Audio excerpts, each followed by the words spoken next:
দেখছেন রিপাবলিক বাংলা স্বাস্থ্য ভবনের সামনে থেকে জুনিয়র চিকিৎসকদের আন্দোলনের এই জায়গা থেকে রয়েছে আমি মধুকল্পিতা। কিছুক্ষণ আগে এখানে রাজ্যের মুখ্যমন্ত্রী প্রশাসনিক প্রধান মমতা বন্দ্যোপাধ্যায় তিনি এসেছিলেন এবং এখানে আসার পর তার হাতিয়ার আবারও একগুচ্ছ প্রতিশ্রুতি এখানে দাঁড়িয়ে দিয়ে গেলেন রাজ্যের মুখ্যমন্ত্রী মমতা বন্দ্যোপাধ্যায়।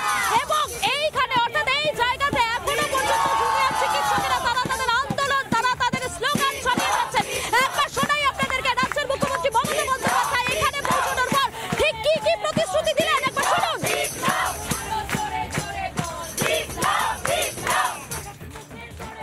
আর কষ্ট না করে যদি আপনারা কাজে ফিরতে চান, আমি আপনাদের প্রতিশ্রুতি দিচ্ছি আপনাদের ডিমান্ডগুলো আমি কথা বলে সহানুভূতির সাথে আমি স্টাডি করব, আমি অফিসারদের সাথে কথা বলবো। আমি একা সরকার চালাই না, আমার সাথে একটা chief secretary, home secretary, DG police সবাই আছেন।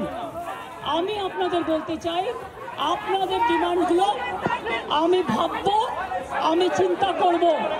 যদি কেউ দোষী হয় তিনি নিশ্চয়ই শাস্তি পাবেন এবং আমি চাই তিলোত্তমার বিচার হোক।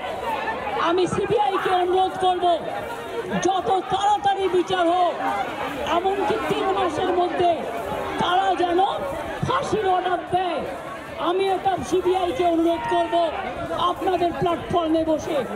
আর আপনাদের কাছে আবেদন জানাবো আমাকে একটু সময় দিন, আমি ব্যাপারগুলো নিয়ে আমি চিন্তা ভাবনা করব। যদি আপনাদের আস্থা ভরসা আমার উপর থাকে আমি কথা বলে সিদ্ধান্ত অন্তত যদি কাউকে দোষী পাই আমি নিশ্চয়ই নেব। আবেদন ছাড়া একটু কিছু করতে পারি না, আমি আপনাদের জোর করতে পারি না। আমি আপনাদের কাছে আবেদন করে গেলাম, যদি আপনারা মনে করেন আপনাদের ধর্ণা মঞ্চে আসার ফলেও আমি 26 দিন অনশন করেছিলাম, মনে রাখবেন সিপিএম গভর্নমেন্ট ছিল পাওয়ারে, একদিনের জন্য কেউ আমাকে কথা বলতে আসেননি। কিন্তু তা সত্ত্বেও আমি এসেছি, তার কারণ আমি মনে করি আপনাদের কাছে আসা মানে এটা নিজেকে ছোট করা নয়, এটা নিজেকে বড় করা। তাই আপনাদের আবার আবেদন করব, আপনারা বসুন, আপনারা আলোচনা করুন, পরে সিদ্ধান্ত নিন। আমার এটা লাস্ট চেষ্টা আপনাদের জন্য করে গেলাম। বাদ বাকিরা যদি আমার উপর ছেড়ে দেন আপনারা জাস্টিস পাবেন, আপনারা ইনজাস্টিস হবে না, এটুকু আমি বলতে পারি।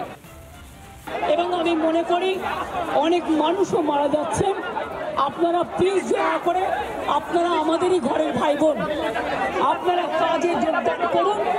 এবং আমি বলতে পারি আপনাদের প্রতি আমি কোনো অবিচার করব না।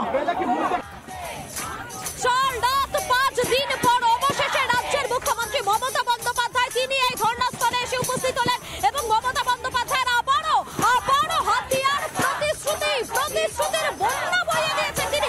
যদিও জুনিয়র চিকিৎসকেরা তাদের দাবিতে একেবারেই অনড়, 5 দফা দাবিতে আলোচনা হোক আরো একবার স্পষ্ট করে দিলেন আন্দোলনকারীরা। একবার শোনাই আপনাদের আন্দোলনকারী চিকিৎসক অনিকেত মাহাতো মুখ্যমন্ত্রী মমতা বন্দ্যোপাধ্যায় চলে যাওয়ার পরই সাংবাদিকদের মুখোমুখি হয়ে কি বললেন শুনুন। কাজে ফিরতে চাই, কিন্তু আমাদের দাবি নিয়ে আমরা আমাদের যে ন্যায়সঙ্গত ন্যায্য দাবি, অন্যায় দাবি আমরা করছি না। তাহলে এই দাবি নিয়ে মাননীয় মুখ্যমন্ত্রীর কাছে আমরা এক্ষুনি আলোচনায় বসতে চাই। আমাদের দিক থেকে ওয়েস্ট বেঙ্গল জুনিয়র ডক্টরসের ফন্ডের পক্ষ থেকে এই যে জায়গা থাকলো সেই জায়গা আমরা রাখলাম। আমরা মনে করি 5 দফা দাবি নিয়ে আমরা কোনো রকমের কোনো সমঝোতায় যেতে রাজি নয়, কিন্তু আমরা অতি দ্রুত আলোচনায় বসতে চাই, এটাই আমাদের মতামত। আমরা নিচ্ছি অতি দ্রুত আমরা আলোচনায় বসবো, এটা জানিয়ে রাখলাম আপনাদেরকে। আমরা আলোচনায় বসতেই চাইছি 5 দফা দাবি নিয়ে। আপনারা শুনলেন অনিকেত মাহাতো তিনি কার্যত স্পষ্ট করে দিয়েছেন তাদের 5 দফা দাবি এবং 5 দফা দাবি নিয়ে তারা আলোচনা চান, তারা এক্ষুনি আলোচনা চান, তারা আলোচনায় বসতে চান, কাজে ফিরতে চান। এই বিষয়টা কিন্তু বারবার জুনিয়র চিকিৎসকেরা তারা বলছেন। এই মুহূর্তে আমি মধুকল্পিতা নিচে উপস্থিত রয়েছি স্বাস্থ্য ভবনের সামনে। একবার দেখাই আপনাদেরকে, একবার শোনাই এখানে যে স্লোগানটা উঠছে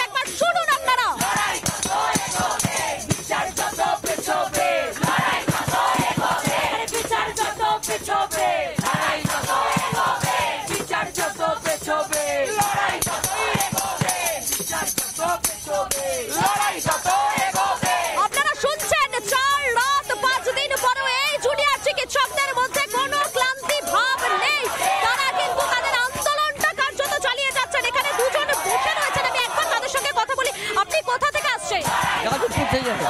ওনাদেরকে সাপোর্ট করার জন্যই আসছেন? 100 বার 1000 বার আজকে আমার ঘরের মেয়ে আমার বোন যেভাবে নৃশংস হত্যা হয়েছে এর বিচার চাই। এর কিছুক্ষণ আগেই রাজ্যের মুখ্যমন্ত্রী মমতা বন্দ্যোপাধ্যায় এখানে এসেছিলেন, তিনি একগুচ্ছ প্রতিশ্রুতি দিয়েছেন, কি বলবেন? উনি যা বলেছেন তারপরে আমাদের আত্মবিশ্বাসে নেই। তার যে মিথ্যা প্রবঞ্চনা মিথ্যা দেখে আসছি তাতে আমাদের এখনো পুরো সম্পূর্ণ 100% বিশ্বাস করতে পারছি না। আমরা কাজ করলেই বুঝতে পারবো কতটুকু উনি কি করেন। আপনি কোথা থেকে আসছেন? আমি সত্যি এনাদের আন্দোলনকে সমর্থন জানানোর জন্য আপনার কি ছেলে বা মেয়ে কেউ কি রয়েছেন এই আন্দোলনে যোগ দিয়েছে আমার ছেলে। কিছুক্ষণ আগে মমতা বন্দ্যোপাধ্যায় এসেছিলেন, কি বলবেন? এই বিচার মানছি না, মানবো না। উনি যা বললেন এই কথাটা ঠিক না, তাই এর বিচার আমরা চাই। একটা বিষয় বারবার বলে রাখা দরকার। একটা সময় ছিল যখন অভিভাবিকারা স্কুলের বাইরে বসে থাকতেন, অপেক্ষা করতেন তাদের ছেলে বা মেয়ে ভেতরে গিয়েছেন পরীক্ষা দিতে। আজকে একজন অভিভাবক তিনি বসে রয়েছেন, তার ছেলে এই আন্দোলনে সামিল হয়েছে। সে কারণে আমাদের সঙ্গে আমাদের একাধিক প্রতিনিধি রয়েছেন। পিঙ্কি রয়েছেন এই মুহূর্তে, আমি পিঙ্কির কাছে চলে যাই। পিঙ্কি, তুমি এই মুহূর্তে যেখানে রয়েছো সেখানে যারা চিকিৎসকরা রয়েছেন তারা কি বলছেন? মমতা বন্দ্যোপাধ্যায় তো কিছুক্ষণ আগে এলেন, প্রতিশ্রুতি দিলেন, তাদের কি বক্তব্য?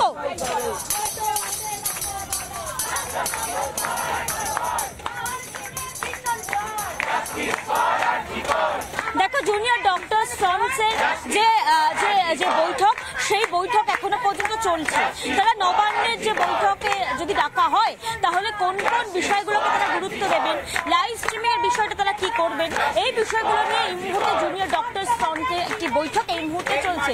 তার পাশাপাশি আরও যারা বিভিন্ন Bardhaman medical college, Bankura medical college এবং একই সঙ্গে যারা এসেছেন মুর্শিদাবাদ মেডিকেল কলেজ থেকে, আবার কিন্তু এনএস থেকে, তারা প্রত্যেকে কিন্তু এই মুহূর্তে দাঁড়িয়ে রয়েছেন, অপেক্ষা করছেন আগামী পদক্ষেপ কি হতে চলেছে। পাশাপাশি আজকে নবান্ন মুখ্যমন্ত্রীর আশা এবং সেখান থেকে দাঁড়িয়ে আমাদের সঙ্গে একজন ডক্টর দাঁড়িয়ে রয়েছে, আমি কি তার সঙ্গে কথা বলার চেষ্টা করবো। আপনি কোথা থেকে আসছেন? আমি আসছি ফর্টিস হসপিটাল আনন্দপুর থেকে। পাশে থাকার জন্য আপনি দেখেছেন, এসেছিলেন মুখ্যমন্ত্রী মমতা বন্দ্যোপাধ্যায় যে সময় ছিলেন সেই সময় শুনেছেন? হ্যাঁ শুনেছি, কিন্তু উনি তো আমাদের আসল দাবিগুলো নিয়ে কোনো মন্তব্য করলেন না। সেই দাবিগুলো বাদ দিয়ে অন্য বিষয় আলোচনা করে আন্দোলনের মূল লক্ষ্য থেকে আমাদের সরানো যাবে না। আমাদের যে দাবিগুলো জানানো হয়েছে তার উপরই সুনির্দিষ্টভাবে লাইভ স্ট্রিমিং এর উপস্থিতিতে মিটিং করতে হবে। আপনারা লাইভ স্ট্রিমিং চাইছেন? একদম 100 বার। যদি না হয় লাইভ স্ট্রিমিং, সেটা যদি নারাজ থাকে তখন কি করবেন আপনি? না, সেটা তো একটা আমাদের কম্পালসারি ক্রাইটেরিয়া, ওটা ছাড়া কোনো মিটিং হবে না। একজন চিকিৎসক এসছেন, পাশাপাশি সাধারণ মানুষও বহুজন দাঁড়িয়ে রয়েছেন, তাদের সঙ্গে একটু কথা বলার চেষ্টা করবো। দাঁড়িয়ে রয়েছেন, আপনি কি চিকিৎসক? থাকার জন্য এসেছেন। চিকিৎসকদের আন্দোলন, তারা বলেছিলেন যেটা সাধারণ মানুষের আন্দোলন হয়ে গিয়েছে। এখন এই মুভমেন্টে দাঁড়িয়ে এত ক্রুশিয়াল একটা জায়গায় দাঁড়িয়ে কি চাইছেন সাধারণ মানুষ? জাস্টিস ফর আরজি কর, এরা যা চাইছে সেটাই আমরা চাইছি। এখানে তো কোনো রাজনৈতিক ব্যাপার নয়, এটা সাধারণ দাবি। ওদের যে দাবিটা, এটা ন্যায্য দাবি, এটাই আমরাও চাইছি সাধারণ মানুষ হিসাবে। দেখো, এই মুহূর্তে তারা একটা কথা বলছেন যে জুনিয়র ডক্টরসরা যে ফ্রন্ট তৈরি করছেন, তারা যে ডিসিশন নেবেন, যে সিদ্ধান্ত নেবেন, যে পথে এগোবেন সেই পথকে তারা স্বীকৃতি দিচ্ছেন, সেই পথেই তারা এগোবেন। অন্যদিকে ঠিক স্বাস্থ্য ভবনের সামনে স্লোগানে এখনো মুখরিত স্বাস্থ্য ভবন চত্বর, এবং অন্যদিকে একদিকে তখন কোথাও গিয়ে সমাধান সূত্র আসতে পারে। বোঝাই যাচ্ছে যে তারা কিন্তু 1 ইঞ্চিও তারা জমি ছাড়বেন না। তারা যে তাদের দাবি ছিল সেই দাবিতেই তারা অনড় রয়েছেন, সেই দাবিকেই তারা সামনে রাখছেন। এখানে আরো অনেক চিকিৎসকেরা রয়েছেন, আমি কথা বলে নিই। মমতা বন্দ্যোপাধ্যায় এলেন, আপনাদের এখানে প্রতিশ্রুতি দিলেন, কি বলবেন এবার? আমাদের একটাই দাবি প্রথম থেকে, 5 দফা দাবি উনি মেরে নিক। এটা শুধু ওনাদের দাবি নয়, এটা শুধু ডাক্তারদের দাবি নয়, আমাদের মতো সাধারণ মানুষদের এই দাবি। আমরা যারা অন্য কোনো অন্যায়ের প্রতিবাদ করতে পারিনি, আজকের এই ডাক্তাররা সেই প্রতিবাদ করে দেখিয়ে দিয়েছে নিজেদের শিরদাঁড়াকে শক্ত রেখে কিভাবে রক্ত চক্ষুকে উপেক্ষা করে প্রতিবাদ করে যেতে হয়। আমরা সাধারণ মানুষ, এত সাধারণ মানুষ ওদের সাথে আছি, ওদের দেখানো পথেই আমরা এগোবো। একেবারে এখানে রয়েছেন, আমি একটু আপনার সাথে একটু কথা বলে নেবো। অনেকক্ষণ ধরে আপনিও স্লোগানিং করছেন, অনেকক্ষণ ধরে। একটা বিষয় বলুন, মমতা বন্দ্যোপাধ্যায় এলেন, তিনি প্রতিশ্রুতি দিলেন, আপনারা কি বলবেন এবারে? আপনাদের তো একটা দাবি রয়েছে, লাইভ স্ট্রিমিং এ মিটিং। হ্যাঁ, আমি পার্সোনালি ডক্টর ফোরাম থেকে না হলেও আমি এখানে জুনিয়র ডক্টর ফোরাম থেকে যা যা দাবি রাখা হয়েছে তা সমর্থন জানাতে এসেছি সাধারণ জনগণ হিসেবে। ডাক্তারদের যে দাবি যে একটা লাইভ স্ট্রিমিং রাখতে হবে, মিটিং করতে হবে, আমার মনে হয় না সেটা পূরণ না হওয়া অবধি অবস্থান উঠবে। আমরা কেউ উঠবো না এখান থেকে যতক্ষণ না ডাক্তারদের সেই যথাযথ দাবি মানা হবে। একেবারেই তারা কিন্তু একটা বিষয় স্পষ্ট করে দিচ্ছেন যে